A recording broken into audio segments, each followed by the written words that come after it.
everybody. Wednesdays, this is only our second Wednesday, but they seem to be pretty good for most people. Yeah. Okay. Yeah, so we'll see. Fridays really are a great day to pick up last minute discharges. That's part of why we moved it. And then other people just said it was a hard day for them. So we'll do Wednesdays unless we get a lot of people saying they don't like it. But we'll go ahead and get started. Welcome, everybody. I guess, Lisa, you want to do the stuff?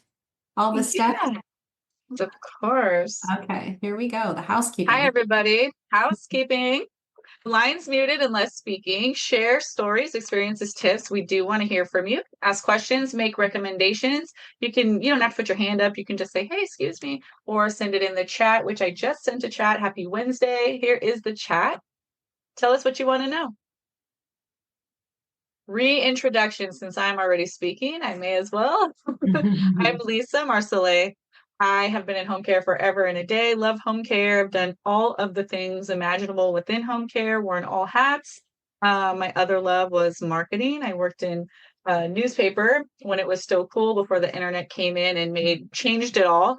So this is the perfect place for me to be. I've been here 2 years, I feel like. Yeah, a little over 2 years. Love what I'm doing. Love to be a part of the journey with you guys and have my hand in home care still. So I'm here. If you're in programs with us, you'll see me a lot. And if not, it's okay. You can reach out and ask questions, but I'll pass that over to Dawn Fiala.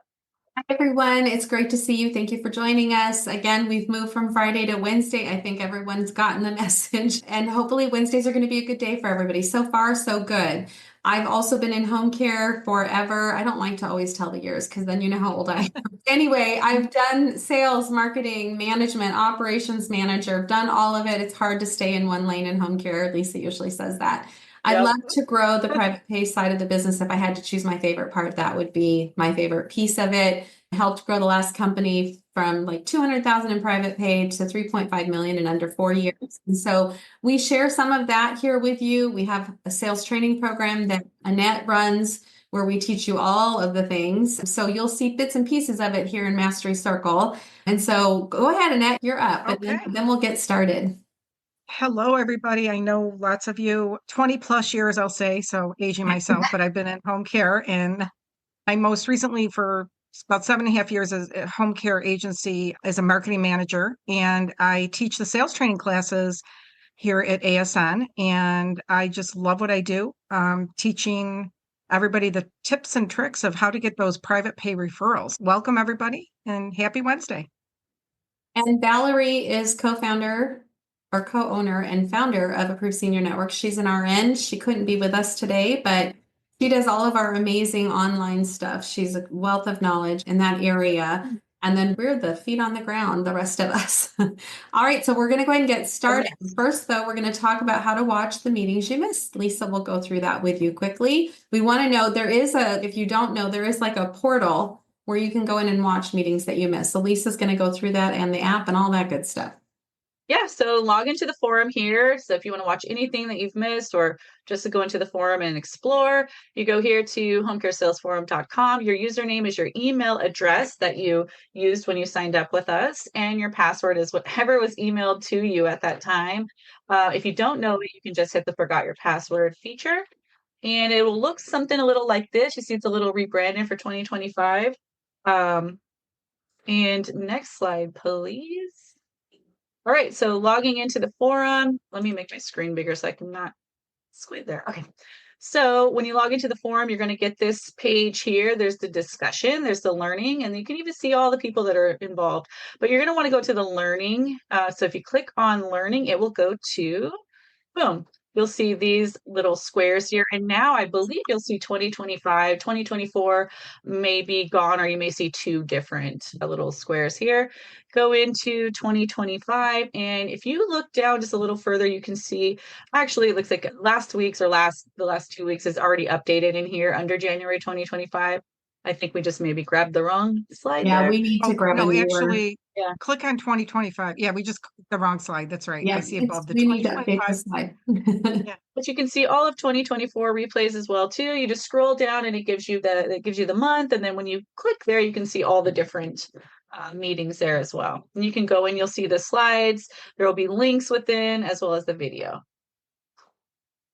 All right, mobile version, collab app, how to use it, what it's for, and it's collab with a K. So if you have an iPhone, you would want to use this link here to go ahead and log in. It'll look just pretty much like this, like it would on any iPhone, right? And then if you have your Samsung or whatever, your Google Pixel, you can go here, click on this link and go here to add this to your cell phone. And all those links will be in the replay and on the forum. So when you get into the forum from your mobile, it'll look just like this. You'll want to, again, go to Home Care Sales Forum and then join group where the arrow is. Join group, you don't need to manage, just go to join group and it will look like, next slide.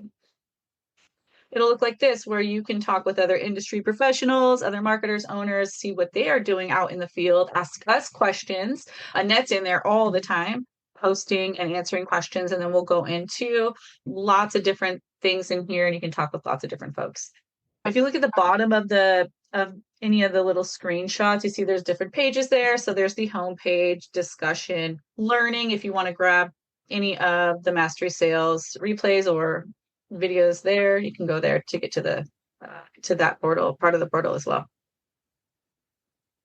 And then this is fairly new, but we thought that it would be a great idea to have everything that we talk about in one place. So here it is. You don't have to buy stuff from here. This is just, we did the legwork for you. If you are going out in the field and taking leave behinds out, there are lots of these cute little giveaways to take as well. And you don't have to really go search. We've, again, done all the legwork. And you can just go to homecaremarketingnews.com/store and click on the links, and everything that we go over will be within those links, and you can buy them from there if you want. It'll take you to the Amazon links, mostly Amazon links. And you can see you have October, November, December evergreen, but right now we have January, February, March, obviously. And you can do that and go there and buy all that stuff. Right. Thanks. Yeah. Is that it? That's it. That's it. We're gonna get busy with the other stuff. I do want to announce we are doing a giveaway. We do a giveaway every time. You have to physically be here. So there's lots of you on this call. Today we're giving away leave behinds for March. So all the March leave behinds that you see today, if you say you want to participate, we will put you in a drawing. But there's a caveat. If you participate, you have to promise to send us pictures of what you're doing with the leave behinds, of you out in the field delivering them or what they look like and what you're doing so we can share them with everybody. So please type in the chat yes if you'd like to be in the drawing for the March leave behind. So we're going to take the leave behinds and we're going to customize them for you. We're going to put your contact information, name, phone number, colors, if it makes sense to change the color. Some of them are green because it's St. Patrick's Day. We're not going to change that. But if it would make sense to change the colors, we'll change the colors to your company colors. So if you're interested in that, again, put yes in the chat. If you can't find the chat, let us know. We can help you. It's lit up right now with the number 15 there. So it must be a lot of people saying yes. So that's exciting. And we get those out to you fairly soon or fairly short. It's usually pretty quick that you get them. What we do is we give you a link to a Google Drive and then you have access to all of them and you have editing access to change them if you want to. But most of the time they don't get changed because they look exactly the way you want them to. And I think, do we have pictures of whoever won in January, guys? I don't remember who that was. We need to reach out to them and get pictures. I think on the forum. Yeah, I'm having a blank right now who it is. Okay. I think it was Carla. Yeah. Okay. Yeah. We'll need to add her pictures. I think I remember seeing a picture too. Okay, guys. So for today, the agenda, we're going to do an overview. Last time we did an overview of common sales challenges in home care with referral sources. And I thought that's not where it ends. We also work with clients. It's a totally different hat. And if your marketer or you as the owner are going out and getting referrals from referral sources, but you're also selling in the home to the clients, it's a totally different hat. Some of the things are the same and some of them are very different. So I thought this was an important enough piece to talk about. So this is more about when you're talking to that adult child on the phone, when you're in the home doing the assessment, when you're providing the services. So we're going to talk about understanding client needs, building trust with potential clients and their family members, navigating pricing concerns. I hear this a lot and it can be a difficult thing to navigate. Overcoming communication barriers, differentiating your agency from competitors. That was a topic we talked about last time when it came to referral sources. You also need to do it with clients. addressing availability and scheduling challenges, and maintaining a long-term client relationship. So if you have any questions, again, feel free to put them in the chat. Lisa and Annette keep an eye on that, and they'll bring them up as we go through. All right, so understanding client needs. We understand from a big, broad view what these clients need, right? They need home care, they need help with bathing, they need help with meal prep or transportation, errands, medication reminders, all that stuff. We know that, but everybody's not the same, right? Everybody has different physical needs and different preferred hours that they're looking for. When you're thinking about the physical needs of a client and you're doing the assessment, you really need to be thinking about all the way through. So if we're going to be bathing them, you need to see the shower. You need to see, are they hiking a leg up over a side of a bathtub? Are they capable of hiking a leg up over the side of a bathtub? Or is there a step-in shower that has a really small lip? You've got to think about all of the physical needs that this client may have and what could come up when the caregiver walks in the door. You almost have to sit there as if you are the caregiver. This person has a walker. You need to go ask to see the bathroom. There's nothing wrong. And I know when I first started and we were having issues because I hadn't seen the bathroom, then the owner came to me. She said, "Do you think you could just go see the bathroom while you're there?" And I thought, oh my gosh, that seems like a very strange thing to ask to do. But it really changed things when I did ask to see the bathroom. Sometimes there's a wheelchair that won't fit through the door. What are you going to do?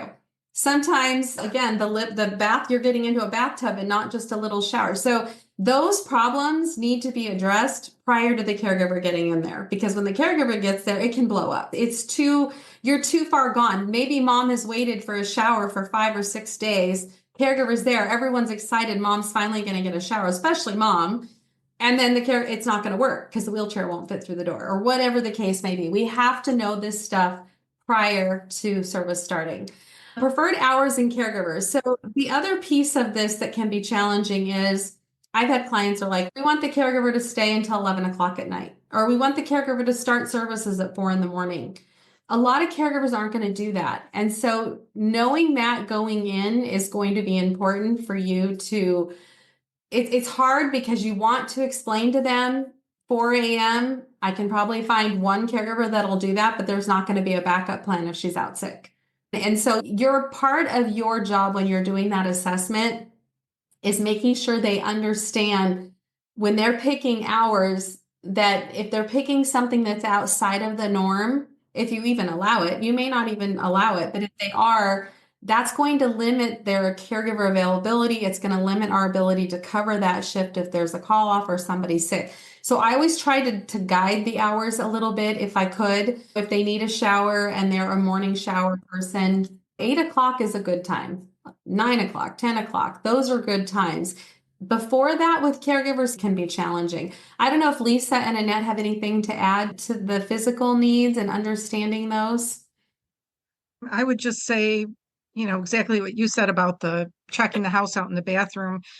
Excuse me, if somebody was coming from rehab or the hospital, we really tried to go see the house before, because even though they tell you everything's great, sometimes you might walk in and it's a disaster, or like Dawn said, they can't fit into the bathroom. So I think it's really important to try and see the house prior. Maybe a neighbor could let you in, or a friend, but we really made a point of that because we wanted to make sure when they got home, everything was successful. At the very least, go the first day of service with the caregiver, Yes. so that it's not up to the caregiver to problem solve that. Also, just seeing them ambulate, seeing those things, seeing how mobile are they. I think that was really important too. And then to see the setup of, like you said, the bath, that's a disaster waiting to happen if someone has to hike like you said, hike their leg over the lip of the tub. So getting them a shower chair, the one that goes all the way over the bench versus doing anything like that. But yeah, I think it's very important to see and reassess if there's any changes too, and go back in and see how do we need to set this up. Yeah. And I think too, when you're completing your assessment, I don't know if you have a form or whatever it is you are doing, and maybe you're doing the scheduling yourself, but stepping away from that form for a second and reading it with new eyes, because I would fill out like Hoyer lift, shower. I would be and then the scheduler's like, how are we going to shower them if they have a Hoyer lift? And usually I had a great explanation, but making sure that what you've written down makes sense to someone that wasn't at the assessment. That's going to be really important too. And I have had 2 people in my years that were wheeling mom and dad, mom one and dad, totally different homes, in the Hoyer lift, up in the Hoyer all the way to the shower. This is not a safe move. And your company shouldn't be liable or be doing something like that. That's again another reason it's important to get in there and see for yourself what's going on. Because when that caregiver gets there and they say, oh yeah, we just wheel our mom in the Hoyer all the way to the shower, the caregiver is not going to know what to do. And they know that they shouldn't do that, right? They know that's not safe. So we don't want to put the caregivers in any kind of position that's going to make them feel unsafe. Right. Set them up for success. Christina has a question about scope of care, and I wasn't sure if she wanted to ask now or just wanted to make sure I addressed it. Okay. Yeah, I think this is something that maybe Dawn and Annette we could discuss later. Recently, and maybe we could touch on it here a little bit because I do think it has to do with this. So within the past month and a half, I've gotten 4 referrals for people under the age of 35, and they've had disabilities. It was cerebral palsy, one was MS, one was 34 years old who had dementia. It was alcohol induced. So I was just wondering if maybe you could touch on that and how to assess, because my scope of work is not, it's geriatric. Mhm. So maybe we can go into it. And like I said, I don't know if it has to do with this. You were just talking about assessments and I'm not sure what any of that, I don't know how to market that. I don't know how to convert that into an assessment and then an actual client. And then how do I set up something where I know how to train the caregivers on these new things? Mhm. So you have to decide as a company with clients like that, especially if you're comfortable. It depends on their weight and if they're weight bearing at all. Some of them, it sounds like they aren't weight bearing at all. Are you comfortable with a Hoyer lift? Do your state laws say you can use a Hoyer lift in the home? And then you have to make sure that you have trained. We had a Hoyer lift in our office and we trained everybody. Every caregiver that came through was Hoyer lift trained. Did they all pass? No.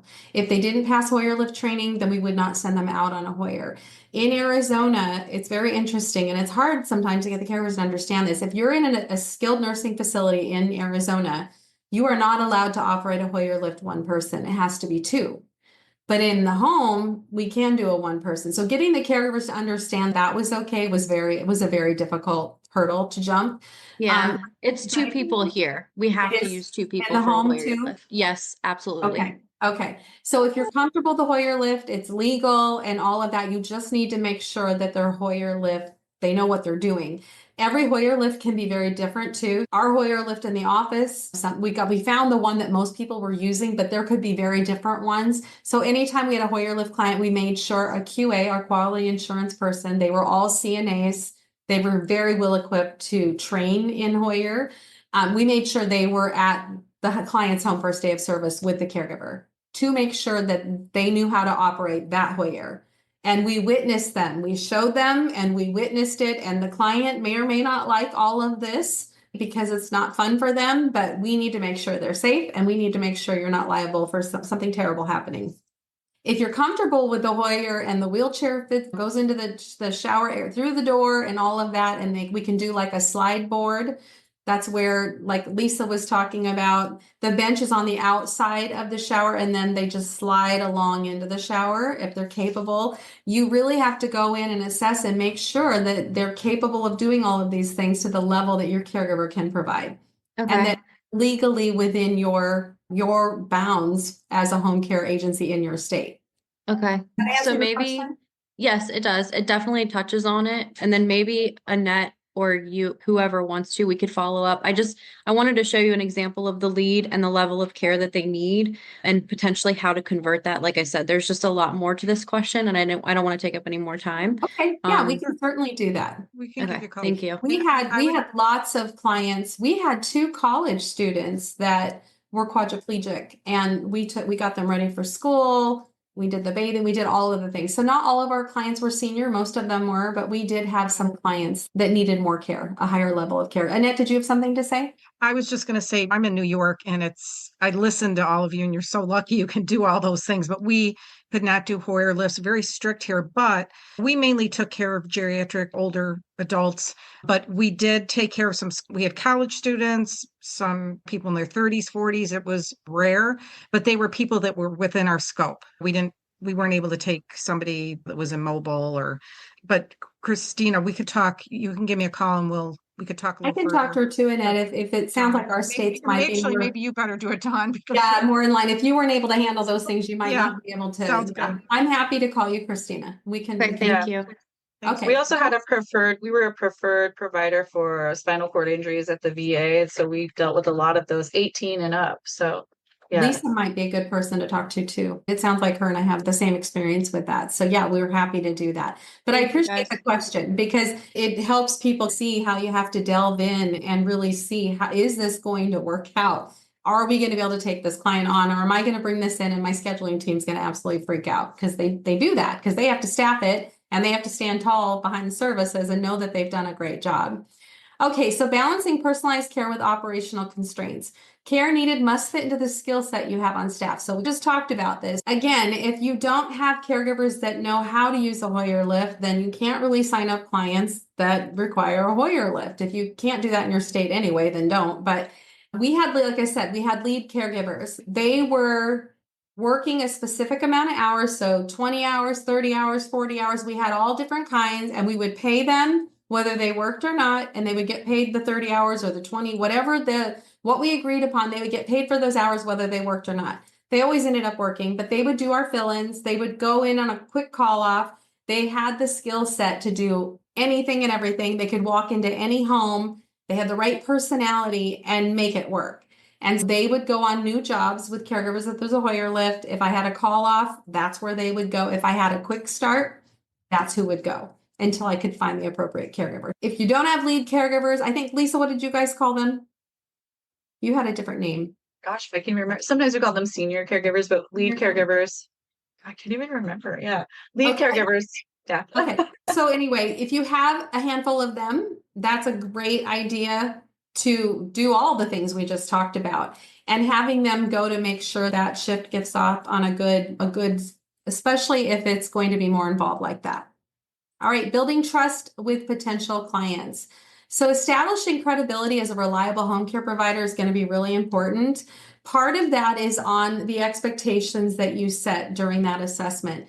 Be realistic. They will guide you into, oh, I had this home care agency and they never showed up and the caregiver wasn't qualified. They will lead you into wanting you to say your care is going to be perfect. I've sat through so many assessments where they're trying to get me to say, oh, none of that's going to happen with us. We're fabulous.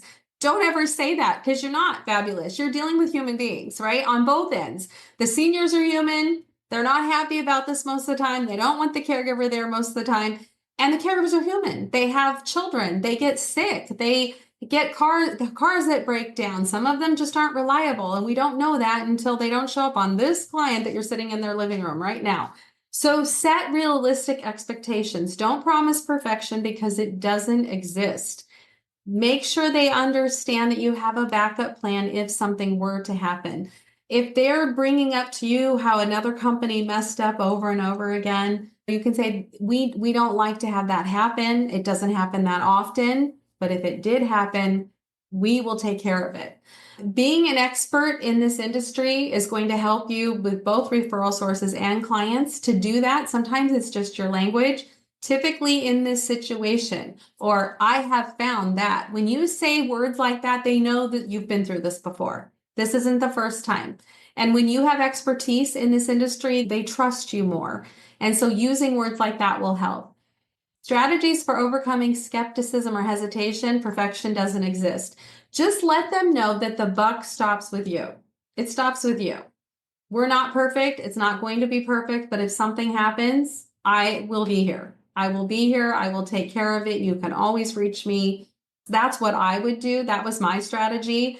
I was the marketer, community liaison, whatever you want to call me. I would tell them, I'm not going anywhere. This is your new contact. It would be the scheduler, but I am not going anywhere. You will always be able to reach me. If you have any issues at all, I'm not the person you call for scheduling, but if you have any issues, concerns at all, I'm always going to be available to you. You guys have anything else to add for overcoming that? No? Probably said the same thing. Yeah, pretty much. Ditto. Yeah. And I can tell you the scheduling team didn't always like that the family was calling and telling on them because that's what they do. They call and say, Caregiver called out again. I tried to reach scheduling. They didn't call me back. Busy. They're doing a million things, right? We're all busy.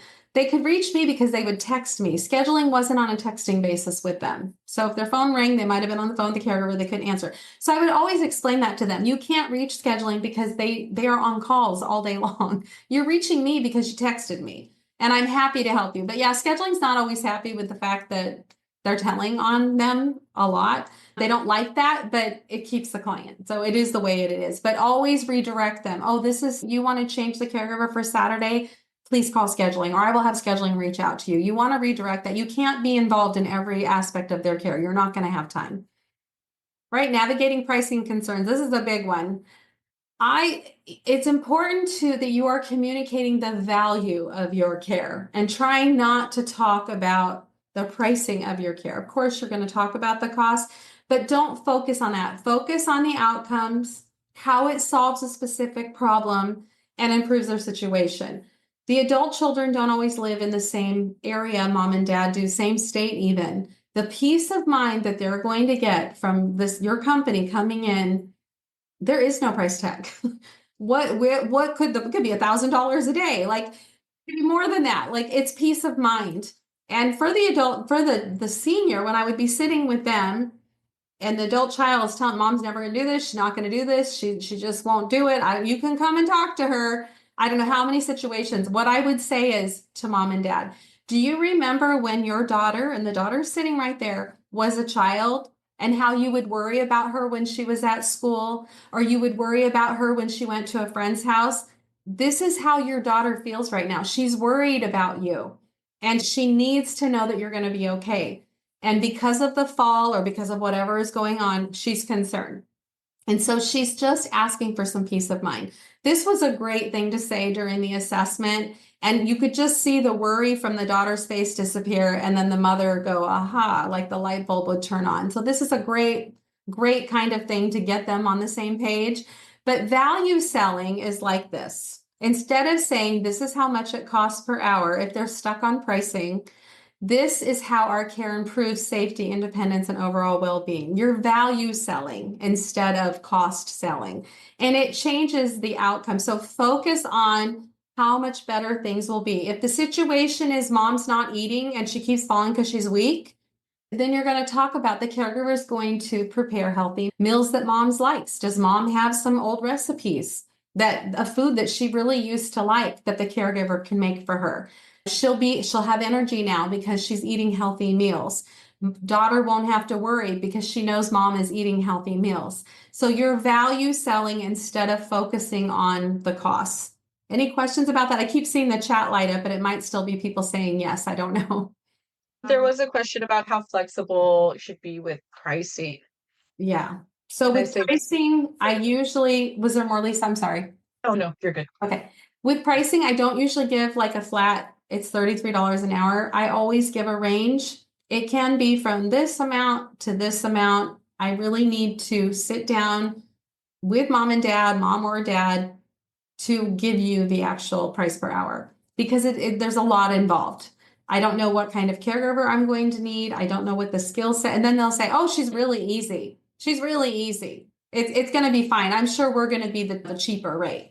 And I would just say that, okay, that's great to hear, but I still really need to assess. I've had people say that to me before, and I get in there and it's not easy. And I've had people say she's going to be so difficult. She can barely stand. She can barely walk. And I get in there and she can stand and she can walk. So we can't just go we need to see for ourselves the situation, and then we can give you the price. I hope that answers that one. Okay, so handling objections and concerns about affordability. So I have changed the hours and days so that their weekly cost or monthly cost is less, rather than changing my rate. When you start lowering, if you have a range, say you're 33 to 37, and you're going to charge them 33 or 34 instead of 37. That's not what I'm talking about. I'm talking about your 33 to 37, and they're saying, I want 31 or I want $32 an hour. Instead of doing that, I would change the hours, and I would address the concerns I have about changing the hours. We can change the hours to this, but then mom's only going to get bathed twice a week instead of 3 times. Is everybody okay with that? That might be the conversation you have to have. When you're quick to lower your rate, the value of your services start to go down in their eyes. So really think long and hard about that. Now, if they were thinking they needed 12s and now all of a sudden they need 24s, maybe it's worth it to you to take it down $1 an hour because now they've picked up more hours. You have to make that decision yourself. The last company I worked with, we didn't have a 24-hour rate, but the company before that, we did have a 24-hour rate and it was cheaper than our hourly. That's something to think about too. That's different than bartering your hourly with someone who's not upping their hours, right? Address their emotional needs. Talk about the daughter and how she's worried about you. Talk about the fear maybe mom has at night going to the bathroom by herself. Maybe she recently fell going to the bathroom. You want to make sure we're fulfilling those emotional needs, address the peace of mind again, and you can work within a reasonable budget. If I have somebody like, oh, we can't afford, like they're just blown away, right? When I sit down and tell them what I think the hours should be and what the cost should be, and you can just see they're blown, they'll even say, there's no way we can do that.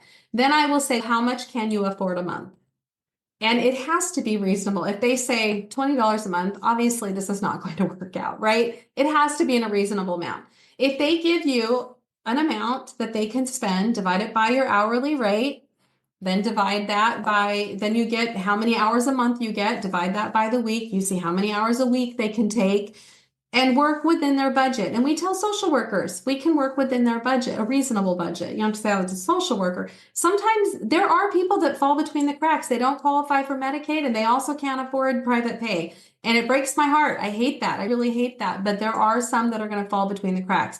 In that case, I will ask them, do you have any children that help pitch in? Are they willing to help pay for this services? I wouldn't ask the child right there on the spot and put them on the spot, but that might be an option too. Sometimes the family members will pitch in.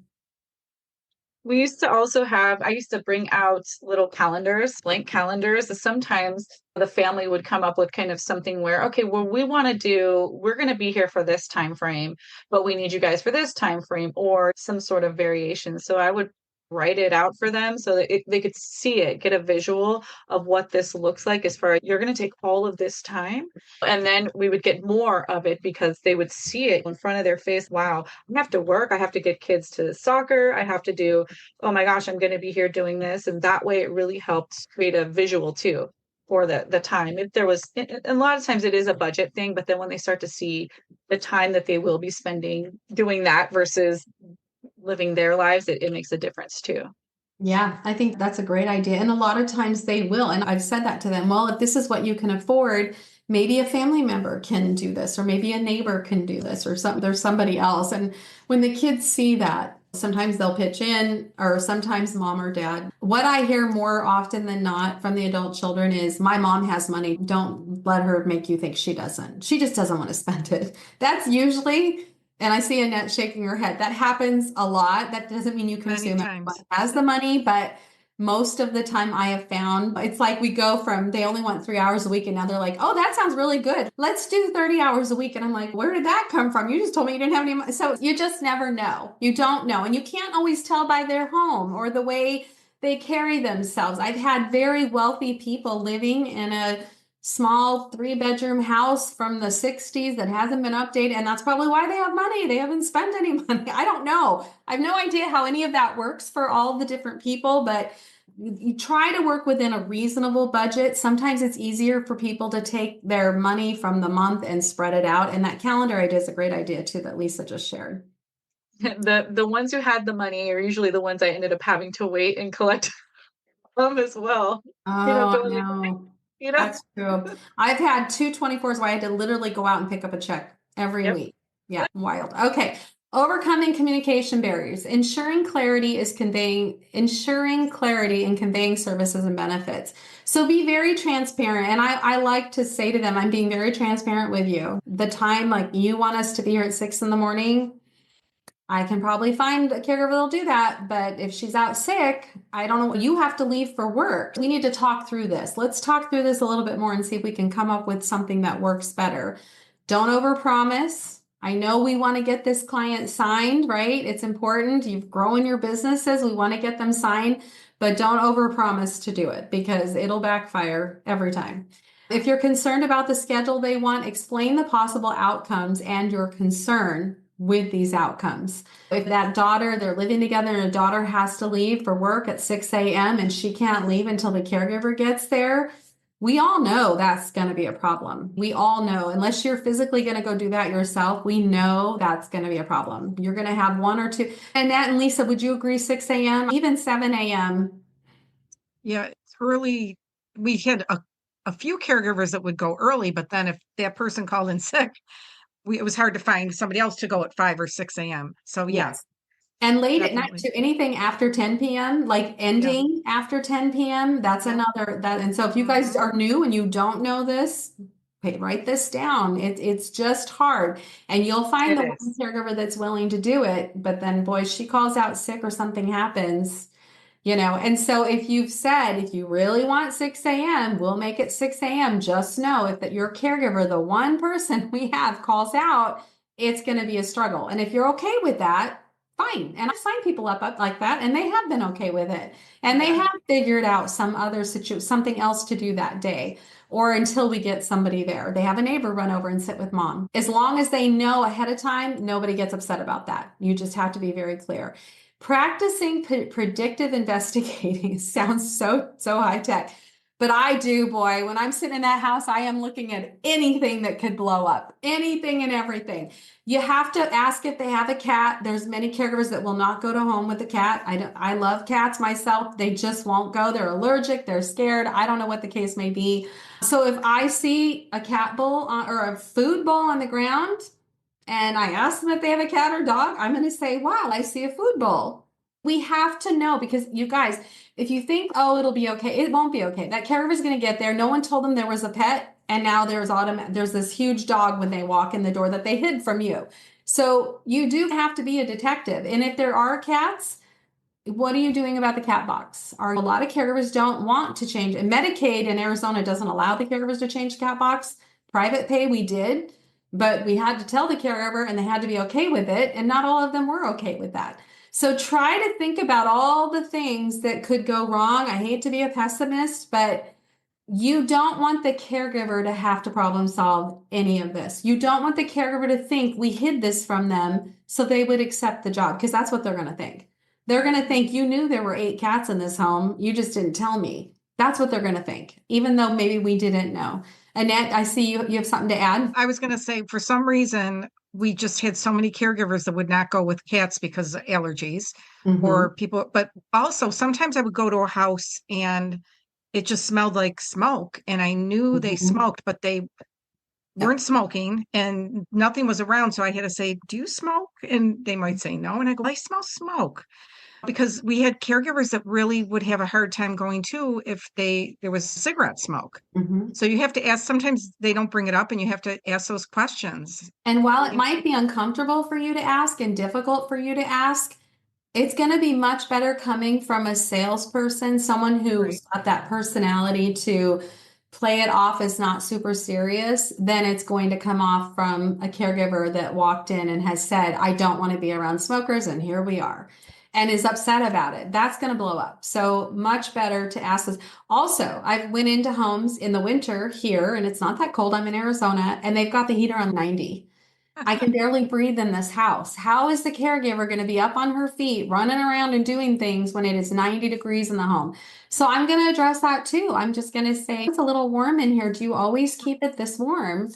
And then I'm going to have to say, do you mind if we keep it at 80 when the caregiver's here? She can get you a blanket or help you put on a nice sweater. Would that be okay with you? Anything over 80, it's going to be really difficult for the caregiver to clean or do whatever they're supposed to do. So as uncomfortable as it might feel to you to have to bring these things up, if you don't, it's going to come up anyway. I've tried. I've thought, oh, it's probably just a hot day. It'll be fine. And that job starts and I get the call. Dawn, did you know it was 90 degrees in that house? So it's going to come up. So just deal with it right there. They also cannot smoke when they're on oxygen in the house, people. They just cannot. Nobody in the home can be smoking when there's oxygen in the house. That seems like a common, I can't tell you how many caregivers I've had call me say, hey, the caregiver's smoking. Like, I'm really uncomfortable. Yeah, you are. Yeah. Oxygen, you should always ask everyone, is anybody in the house on oxygen? Because it may not be them, it might be their husband, wife. And if they say yes, okay, there's no smoking, right? I'm just making sure. And they look at you like you're crazy, but after being in home care all these years, it's not a crazy question, I promise you. So that's the predictive investigating. Just eyes open, ears open, checking everything the whole time. You walk in, you need to find out who lives there. If there's a house full of people, like the caregiver isn't going to like that probably if they're all living there and they're all expecting their laundry to be done and they're all expecting her to prepare meals. If there's 5, 6, 7, 8 people living there, you have to address the fact the caregiver is here for the client. Now, if she's going to make lasagna that everybody can share, great. Is she going to make tacos for everybody? Probably no. Is she going to make individual meal sandwiches for the whole house? No. No. She's making a pot of spaghetti, that might work. But her responsibility is to the client. And her hours here are going to be addressed to this client, their laundry, their everything. If there's a ton of people there, you're always asking who lives here anyway. It should be on your assessment form. I don't mean to sound, I'm just trying to give you all the things that could go south so that you don't have to go through that. Yes. Differentiating your agency from competitors. We did this on the referral source side. We've got to do this with our clients too. Highlight your unique selling points, specialized services, and staff credentials. So lead caregivers could be one. Caregiver training, how you train them, what you're training them in. Supervisory visits is a great way. Alzheimer's, dementia training. Maybe you have 24-hour caregivers that you have trained in 24-hour care. This means they've learned all the things, personal care, what could go wrong in the middle of the night, what are they supposed to do while the client's sleeping, like all of that. Maybe you have a discharge package. You have to differentiate yourself from your competitors. And I don't know about you. It used to be back in the day when I would come talk to a company or a family about home care, they had never heard really. They didn't know how it worked really. Now they've been through the ringer with several home care agencies. So they are going to know what other companies are doing. Maybe their mom has Alzheimer's and you're doing a special Alzheimer's training. They're going to pick you because of that. Those are the kinds of things that you should be pointing out and think about doing to differentiate your company. Addressing availability and scheduling challenges, aligning caregiver availability with client needs. Before I would go an assessment, I always talked to the clients and booked the assessment. And if I knew that they were needing specific hours, because sometimes they'll just say to me, oh, I've got to get to work by this time or something like that. If I feel like they're going to sign, they like me, and I got enough information, I might start checking the roster before I even leave. Who do we have in that area? I would get with scheduling. Hey, I'm going out to Chandler. This is what they need, and it's probably going to be 4 hours a day. What times are going to work with the caregivers we have out there? Especially if it's a hard to staff area. Chandler can be tough. Scottsdale is tough where I live. So before I would even go out, I would say, based on the phone conversation, it looks like a 4-hour-a-day job. What should I make the hours? What's going to work? And then when I get to the assessment, I can say, I've got 3 caregivers that typically work these hours. Would that work for you? So sometimes you work it backwards instead of the other way. So checking your roster before you even go out can be helpful with that, matching those client and caregiver needs. Managing expectations around last minute requests or changes. So what I would do, because now that they're in the system, so say they become a client, they're once a week and that's it, 4 hours once a week. Telling them that it's a great way to sell. Now that you're in our system and we know who you are, we know where you are, you can call us if you need services another day, maybe just 1 week, or whole family's going out of town to a wedding, you can't go, and now you're going to be all alone for a week, so you want us to come more often. We can do that because you're a client. You're going to be somebody that we're going to staff sooner than maybe a brand new client. So that's a way to sell it. But still, again, you need to be transparent and have realistic expectations. But there is a benefit of them being in your system. For me, they had more of a priority than maybe a brand new client because they were already in the system. We didn't have to go out and sign them. If a long time has gone by since you've seen them, somebody should go out and assess because things can change. So I would definitely do that. But if you're seeing them once a week and now they want a whole week of 24s, they can do that because they're already in the system. So that's part of how I would sell. I would say, because you're in the system, you can add hours too with a phone call. We need a couple of days notice, but with some phone calls. Talk about cancellations as well and how that works. we got to a point with some of our clients because they were canceling so much, we would say, not to all of them, but we would say, if you don't give us a 48-hour notice, we're going to have to charge you. Or you don't give us a 24-hour notice, we're going to have to charge you. We didn't do that right off the bat with everybody because emergencies happen. This is senior care. We know that things are going to happen, but we did have some particular clients, just a handful, where we would have to say to them, if you cancel without a 24-hour notice, we're going to have to charge you because it's just too hard for the caregiver. They're going to quit that client anyway because they're not getting any hours if they're canceling all the time. A couple of questions, and this one has to do with exactly what you're talking about now. But Tammy asked, what about changing the day of service? Them telling you not today, but I'd rather they come tomorrow. And there's a couple of different things with that. But how would you address that? Oh, so if they call and say, I know I have services scheduled today, but I actually need you to come tomorrow. I would tell them, I can't promise anything. We'll work on it. It may not be tomorrow, it may be the next day. Would that be okay? I would try to do that and be flexible. Again, if they're doing that all of the time, they're going to lose. And I would tell them, your caregiver has been told that they're going to come on Tuesdays from this time to this time. Their schedule works with that, and they've arranged their life to make that work. If you continue to change, you're going to lose this caregiver that you love because they have lives too. Maybe the day that you want to this week, they're doing something. Because why wouldn't they be doing something? Or maybe they have another client. So anytime they were changing all the time or they wanted to change, I would always talk about their caregiver. And then sometimes they'd say, I'll talk to the caregiver about it. She's available. And that drove me nuts because they're not supposed to be talking about scheduling with their caregiver. So we try to keep them from doing that, but we can't always keep. My caregiver said it was fine. She can come tomorrow instead. And I would say, okay, we need to be in the know. And I understand you're alerting me right now, but that needs to come through the office and then we will check with the caregiver. So that's great for this week. But the next time, please call your scheduling team and we will get with the caregiver. We don't want the caregiver to be put in a pressury situation where they feel like they have to say yes. So that's how also Christina she lost a caregiver like this. I don't know if she either went privately or she was just like, you know what, I just don't want to do this back and forth of the schedule changing. I'm not sure what the case, but it was that she would call me, the client would call me and say, can we do Tuesday? And she would cancel that morning. And it happened 3 times in a row, 3 weeks in a row.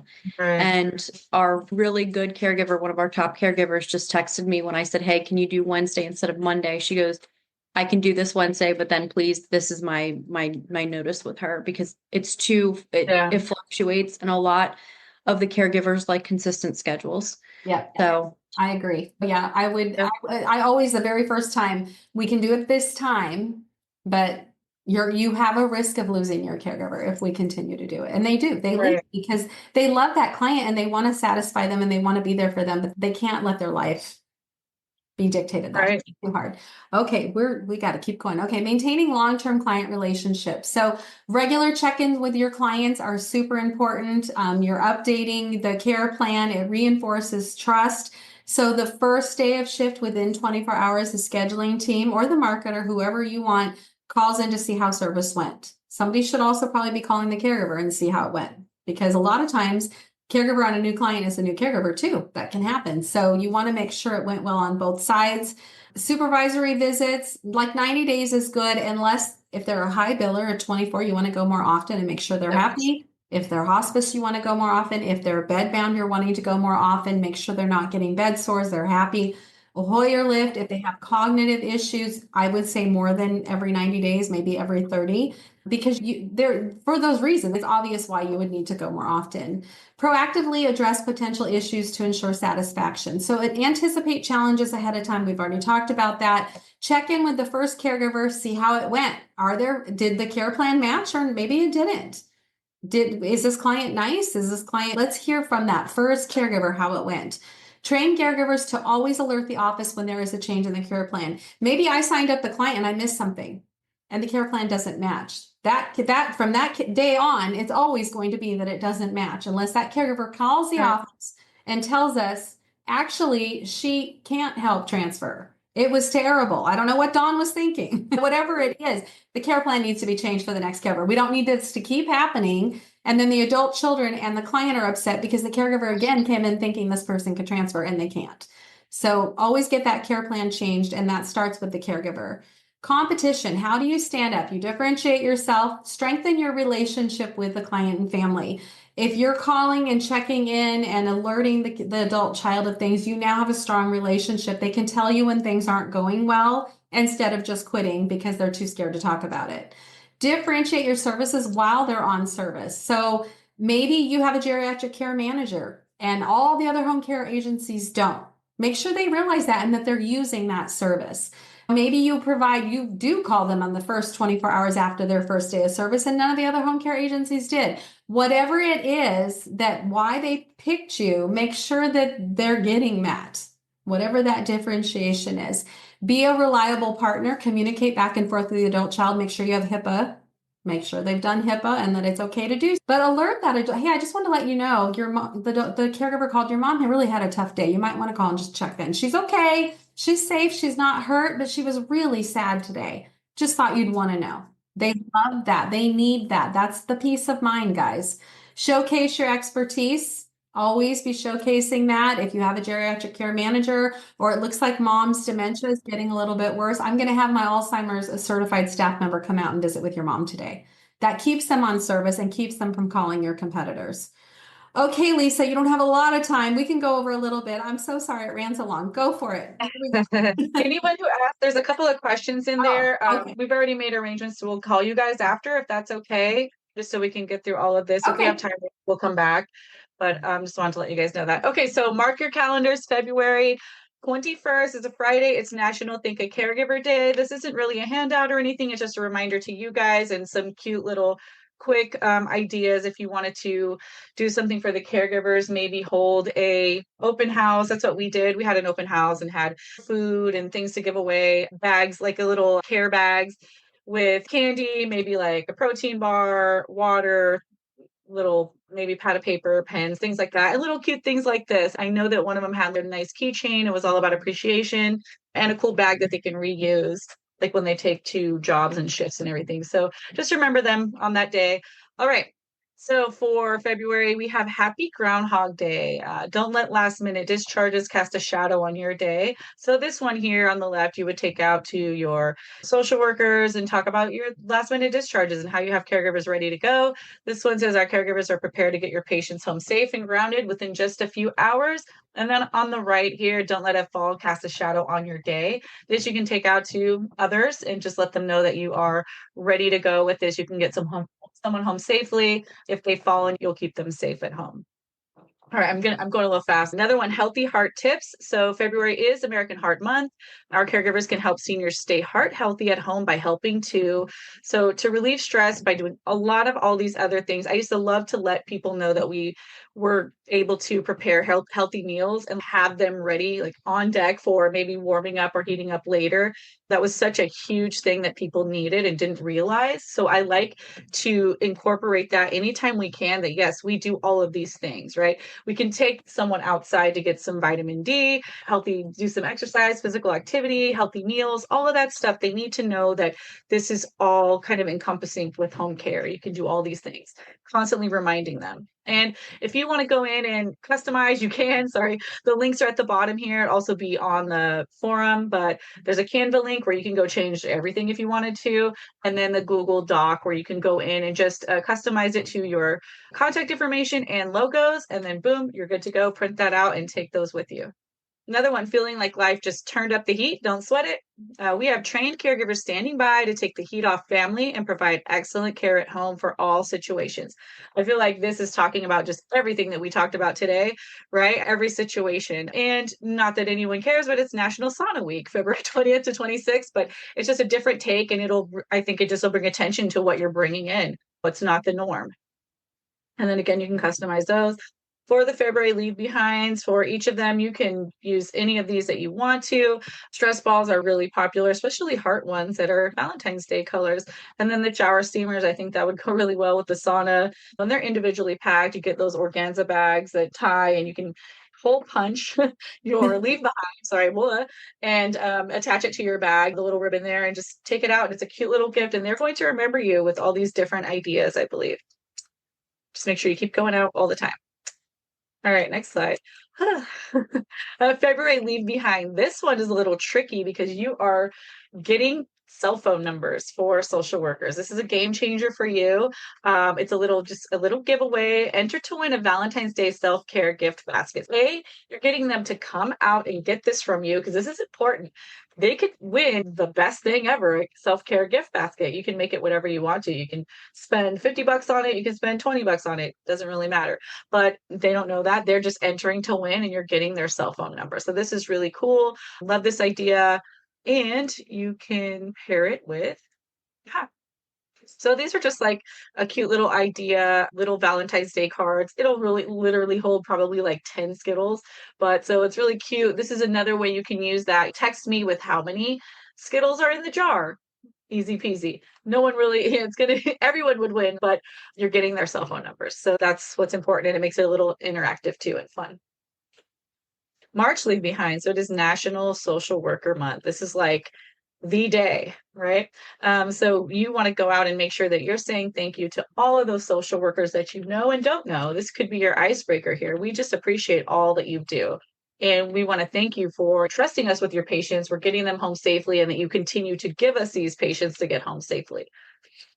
Yeah. And you only get 1 month a year to celebrate the social workers, guys. You got to see them all. This is like the month. The month. It's a month to shine. And I really liked these mesh letter zipper pouches. I keep saying I'm going to get some. I need to because I just don't know why. I just really like them. But they also come with some sticky labels here. I think this is a good, different thing that we're doing this year. And then these cute stickers. These are so very cute. This can go on their water bottles, their laptop, on these little pouches, you name it. And it's all about social workers. And Annette has used these in the past and said that they were just really great. Everyone loved them, wanted to know where to get them. And so now you guys know where to get them. And you can go to the marketing store down here on the left when you get the slides, and it'll take you right to the store to pick these things up. Right. So every slide that's got stuff has a marketing store. They take you to different months. So anyway, go ahead, Lisa. Yeah, I forgot about that. Thank you for reminding me. I forgot that was there. Another one. So creating partnerships that work for your patients, care plans designed with your patients' unique needs in mind. So they need to understand that too. And then you're taking out, here's a little creativity courtesy of change it to your logo. And it is National Craft Month. So I thought it'd be cute to pair it with a little craft, which is these little diamond painting kits. I have a ginormous Darth Vader one that I love and still haven't finished, but these are so cute and it's so fun. I really like doing these. And it's just different too. Whether an early bird or a night owl, know who's got your patients covered 24 hours a day? We do. That's who. So our caregivers are trained for all different situations, all different times of the day, and all through the night to keep patients safe at home. It's who we are. And so I think that it's important that they know you're not just a 9 to 5 type of thing. This is 24/7. If they need care at night, if they need someone to watch over them, just sitter service, or just to be there in case they need to get up to use the restroom, you've got them covered. I love this one. Yeah.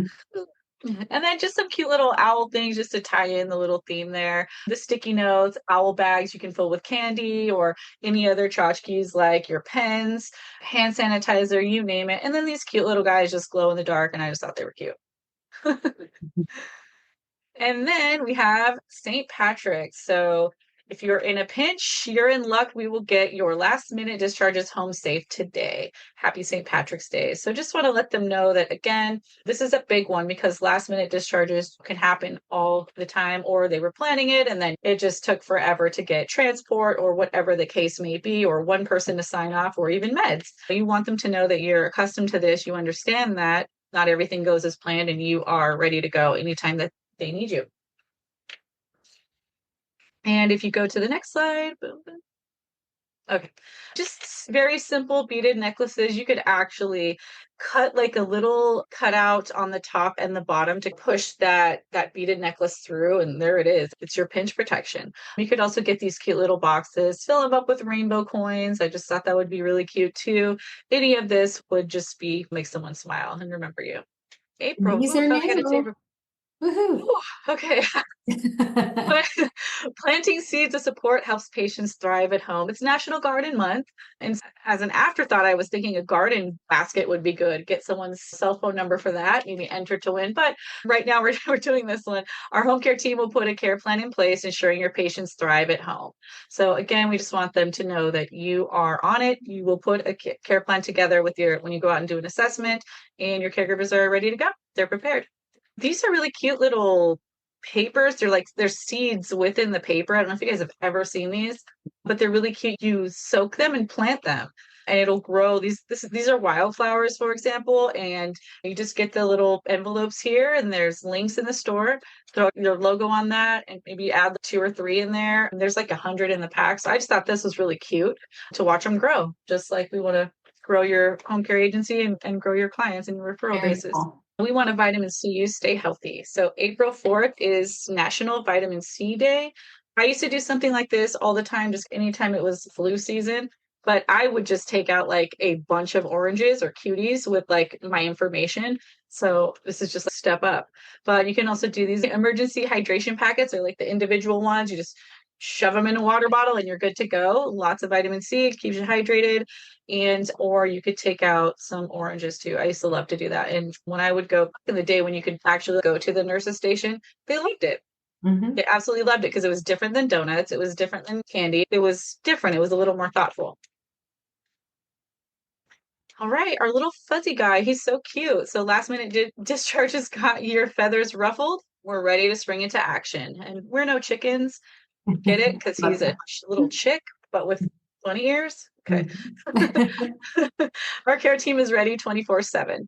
So that's something you can take out for spring today. They love a play on words. This is the kind of thing that's going to stick out in their head and remember you and know that you went to these lengths to bring them something different, right? And so then your Yeah. services must also be very good. Right. And I thought these bunnies holding onto carrot pens were adorbs. So I just wanted to put those there. And then these spring flower sticky notes are just really pretty. Something different, but also something that they can also use at their desk. So loved these. Great. That's it. And So you did it. And what by, the heck? by 5 minutes after, great job. So I know some of you still had some questions. We're going to call you and we're also going to put those questions. Remember, we will call you, but remember, we also have the forum. So if you have questions also, you can put them in the forum and we can respond there because that helps educate everybody. We're going to call you guys and then we're going to also put the question you asked in the forum because I think it's good for everyone to see the questions and read the answers. And then you can go to the forum for those things too. So thank you everyone for being here. We'll see you in a couple of weeks.